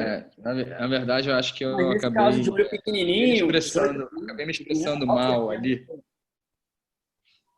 Na verdade, eu acabo usando a Barrett, porque em lente multifocal eu faço nem o Barreto, faço multifórmula também, eu olho. Mas aí quando eu calculo a Barrett, eu acabo confiando mais na Barrett. E eu tenho tido resultados muito bons dessa forma. Uma surpresinha aqui e ali, mas raro. Não é porque muito... basicamente nessa pergunta que foi feita, SRKT não é para usar para olho pequenininho. Tá? Então, existem outras formas de você jogar essas medidas biométricas obtidas no biômetro ultrassônico ou de interferometria óptica, né? Usar calculadoras online, não precisa ser SRKT. Então, para quem fez a pergunta, tá? Andréia, mais alguma coisa? Na verdade, eu só queria trazer agora um pouco para o mundo dos residentes, né? Como acabando de sair da residência agora, né? Iniciando o fellow. E, na verdade, o que a gente vê muito no dia a dia é que a pessoa que está aprendendo, ela só quer ver o antes, ela esquece do mundo da biometria e o resultado cirúrgico. Sendo que, na verdade, o resultado cirúrgico vai depender totalmente de como você vai fazer essa ecobiometria, né? E vocês viveram tudo que tem nos servidores e tudo mais. Até então, a gente tinha a ecobiometria ultrassônica com CRKT. E até ano passado, o nosso grupo, até a metade do ano, mais ou menos, usava direto e a gente tinha vários erros e tudo mais. E depois de um tempo, a gente só pegava a ceratometria, que a gente via no AR, e o AXL, que a gente pegava da ecobiometria ultrassônica, e jogava no Barrett. E a gente teve um resultado muito legal no final do ano, principalmente. Então, é muito importante você conhecer esse mundo. É um mundo da biometria, né? Não é uma coisa que tem que ser... que é feita a biometria lá nos servidores ainda, mas na minha época, não sei se era o R1, R2 que fazia todo o cálculo biométrico. R2. O que acontece agora é que até mudou, né? Porque a gente está se responsabilizando pelo paciente. Agora, quem opera tem que fazer a sua própria ecobiometria, o que está mudando muita coisa. Porque senão fica um negócio de filho feio não tem dono, né? Exatamente. Essa parte para o residente em si aqui conhecer, entender que é muito mais do que ele pensa, que não é só um aparelhozinho que vai encostar no olho, vai fazer um barulho e pronto, acabou. É muito mais, é necessário estudo, é necessário muito mais conhecimento sobre isso. O que a gente vê, né, Pedrão, quando eu entrei na residência, pelo menos essa migração do cirurgião de catarata para o cirurgião refrativo, né, ela estava começando, ainda não tomou o vulto que toma hoje. Então, hoje o cirurgião de catarata ele não tem só que saber fazer uma boa incisão, fazer uma cirurgia em 5, 10 minutos, não romper cápsula e fazer uma rex bonitinha. Não adianta só isso, já não adianta mais fazer só isso. Então, a gente tem que ter, pelo menos, um cuidado bem atencioso com o pré-operatório, com o cálculo, entender os seus resultados. E aí você passa a ter um cirurgião de catarata um pouco mais alerta, né? É muito difícil durante a residência, com tudo que acontece, todas as pressões, todo o aprendizado que vocês têm, conseguir fazer isso de uma forma primorosa, mas o conceito é que tem que ser entendido, tá? E se você puder aproveitar essa oportunidade que vocês estão tendo aí de ter os pacientes para operar, porque se você não for fazer um fellow depois, para você começar a operar num volume grande, não é fácil, você não vai conseguir isso rapidamente, você vai ter um volume menor, você não vai ter a oportunidade de fazer isso. Então, pelo menos, tentar, né? Eu acho que é mais essa mensagem aí. Eu tive uma curva de aprendizado de catarata muito oscilante, porque eu saí do fellow, saí dos servidores fazendo catarata, fui para São Paulo, comecei a fazer córnea, depois de 2, 3 anos eu voltei a fazer catarata. Então, assim, eu entendo a dificuldade. Sempre fiz cirurgia, mas não no volume constante e crescente. Então, meu volume cresceu, diminuiu, e aí você começa a entender algumas coisas. A curva de aprendizado é exatamente isso, é onde você aprende a fazer cirurgia de verdade, não é só ser faqueiro, né? Mais ou menos por aí. Exatamente. E pode falar. Complementar aí o que você falou, André, a diferença, você está no fellow, né? A diferença é que quando você começa a ir para o dia a dia do consultório, e hoje em dia, a gente está em 2020, os pacientes querem resultado refracional, não adianta. Então, se você não conhecer isso, você vai ser mais um ali do bolinho, né? Para você se diferenciar de um cirurgião que vai fazer, vamos falar de uma cirurgia comum, tá? Sem uma catarata complicada, né? Uma boa dilatação. Então, obviamente, a gente precisa ser impecável na nossa cirurgia, porque tudo isso que a gente está falando, não adianta se a gente fizer uma incisão ruim, né, fazer um bloqueio ruim, tudo isso vai contar, ou a cirurgia, a gente não estou falando de tópica, pode ser bloqueio, né? E se você não tiver a noção do seu cálculo biométrico, do que você vai preparar, na verdade, sua cirurgia começa dentro do consultório, né? Então, tudo que você vai fazer em relação a coletar os dados, maior quantidade de dados, obviamente, o momento que você vai sentar com o paciente e falar, olha, o que eu tenho para te entregar é isso. Ah, mas eu quero... a gente precisa, né, saber quem está lidando, né? E se você não conhece isso, você não tem como apresentar isso para o paciente. E aí ele vai esperar que você faça uma cirurgia e que ele vai sair dessa cirurgia sem usar óculos.